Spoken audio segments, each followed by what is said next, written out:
ఏం అవసరం లేదు. నువ్వు తండ్రి అవుతున్నావు, జాగ్రత్తగా ఉండు. అదెలా పోతే మనకెందుకు? పదమ్మ. అనుమానం ఉంది కదూ? అనుమానం ఉందని నేను నీతో చెప్పానా? ఎందుకు ఎంత సీరియస్ అవుతావు? మీ బావ మీద నీకంత నమ్మకం ఉంటే శౌర్యకి గార్డెన్ గా నీ ఫోన్ నెంబర్ ఎందుకు ఇస్తా? మీ బావ మీద నీకంత నమ్మకం ఉంటే ఇస్తున్నాడా లేదా అని ఎందుకు కనిపెట్టమంటావు? అంటే ఆ దీపకి మీ బావకి... స్టాప్ ఇట్. ఇంకొక మాట మా బావ గురించి తప్పుగా మాట్లాడితే ఫ్రెండ్ అని కూడా చూడను, డైరెక్ట్ గా వచ్చి కొడతాను. సారీ జ్యోత్స్న, నేను హర్ట్ చేయడం నా ఇంటెన్షన్ కాదు. శౌర్య మీద మీ బావ ఎందుకంత ఇంట్రెస్ట్ చూపిస్తున్నాడో నాకు ఏం లేకపోతే పర్వాలేదు, కానీ ఏదైనా ఉంటే నువ్వు జాగ్రత్త పడ్డం మంచిది. దీపం మీద నీకే కన్సర్న్ లేదా? నాకు దీపం మీద కన్సర్న్ ఉంది.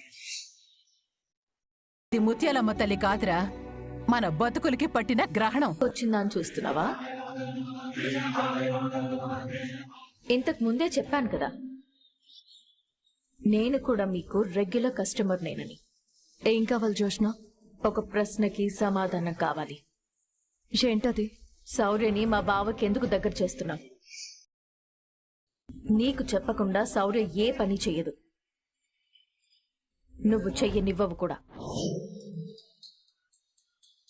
అలాంటి శౌర్య మా బావకి నువ్వు చెప్పకుండా దగ్గర అవుతుందా? సరే, ఆ విషయం పక్కన పెట్టు. ఇంకో ప్రశ్న అడుగుతాను, సమాధానం. మా బావే నాకు కాబోయే భర్త అని నీకు తెలుసు కదా. ఇప్పుడు సడన్ గా మీరు పేరెంట్స్ మీటింగ్ లో ఉండగా ఎవరైనా బయట వ్యక్తి వచ్చి చూస్తే ఏమనుకుంటారు? శౌర్యకి మీరిద్దరే అమ్మా నాన్న అని అనుకుంటారు కదా. అనుకుంటాడా అనుకోడా? జోష్న,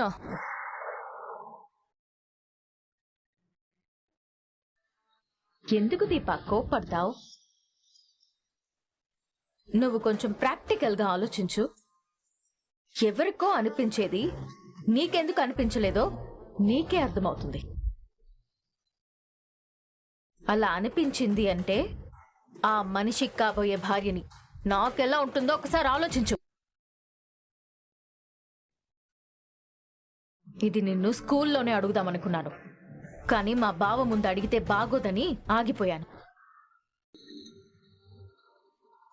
ఇంతకు ముందు వచ్చినప్పుడు కూడా అడుగుదామని అనుకున్నాను, అప్పుడు కూడా బావ గురించి ఆగిపోయాను.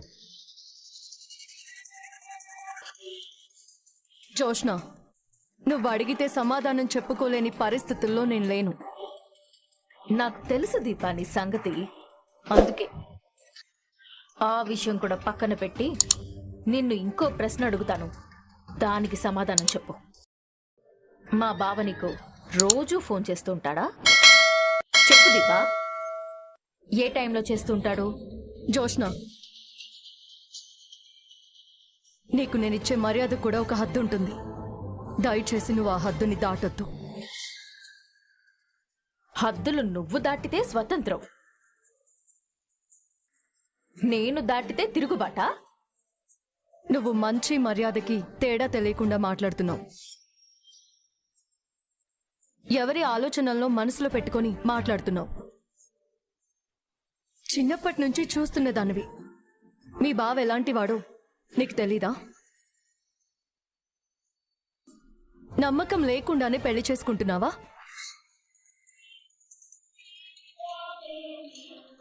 నమ్మకాన్ని పోగొట్టుకోకుండా జాగ్రత్త పడుతున్నాను. నాకు ఫోన్ ఇచ్చింది కార్తీక్ బాబే, కానీ నేను ఊరికే తీసుకోలేదు. డబ్బులు ఇస్తాను అన్నాను, అతను సరే అన్నాడు. కావాలంటే వెళ్ళి అడుగు. సరే దీపా, సమాధానం లేని ప్రశ్నలు నీ దగ్గర ఉండవని నాకు బాగా తెలుసు. అందుకే ఈ విషయం కూడా పక్కన పెట్టు. ఇంకో ప్రశ్న అడుగుతాను, సమాధానం చెప్పు. జోష్న, నువ్వు దయచేసి ఇక్కడి నుంచి వెళ్ళిపో. కస్టమర్స్ ఎవరు లేరు కదా దీపా. ఈ మాటలు ఎవరైనా వింటే నేను తప్పుగా అనుకుంటారనా? అనుకునేలా నువ్వు మాట్లాడాల్సిన అవసరం లేదు అని చెప్తున్నాను. నా దగ్గర ఇంకా బోలెడు ప్రశ్నలున్నాయి దీపా. అన్నీ ఒక్కరోజే అడిగితే నీకు ఇబ్బందిగా ఉంటుంది. అయినా నిన్నో ప్రశ్న అడుగుతాను, సమాధానం అయితే చెప్పాల్సిన అవసరం లేదు. శౌర్య స్కూల్ ఫీజు నువ్వు కట్టలేనంత. నీ నెల జీతం నువ్వు బ్రతికేంత. నా శౌర్య పెద్ద స్కూల్లో చదువుకుంటోంది. ఎలా? ఆటో ఛార్జీలకి నీ దగ్గర డబ్బులుండవు, కానీ మొబైల్ కొన్నాను అంటున్నావు.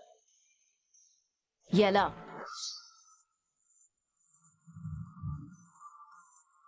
మా బావ నీకు ఫోన్ చేయడు, నువ్వు శౌర్య చేత కాల్ చేయించవు. అయినా మీరు భలే కలుసుకుంటారు, కార్లో తిరుగుతుంటారు. ఎలా? నువ్వుండేది మా ఇంట్లో, కానీ నీ విషయాలు మాకంటే ముందే మా బావకు తెలుస్తాయి. కానీ నువ్వు చెప్పవు. ఎలా? ఇలా రాసుకుంటూ పోతే సమాధానం లేని ఈ ప్రశ్నలన్నీ ఓ చిన్న సైజ్ నోట్బుక్ నిండిపోతుంది. దీపమ్మా, రా కడియం బాబాయ్, ఎక్కడికెళ్ళావు? సరుకుల కోసం కిరాణా కొట్టుకెళ్ళానమ్మా. ఈసారి వచ్చినప్పుడు టీ తాగుతా అన్నారు కదా, ఇవ్వమంటారమ్మా? వద్దు బాబాయ్, నేను మళ్ళీ వస్తాను.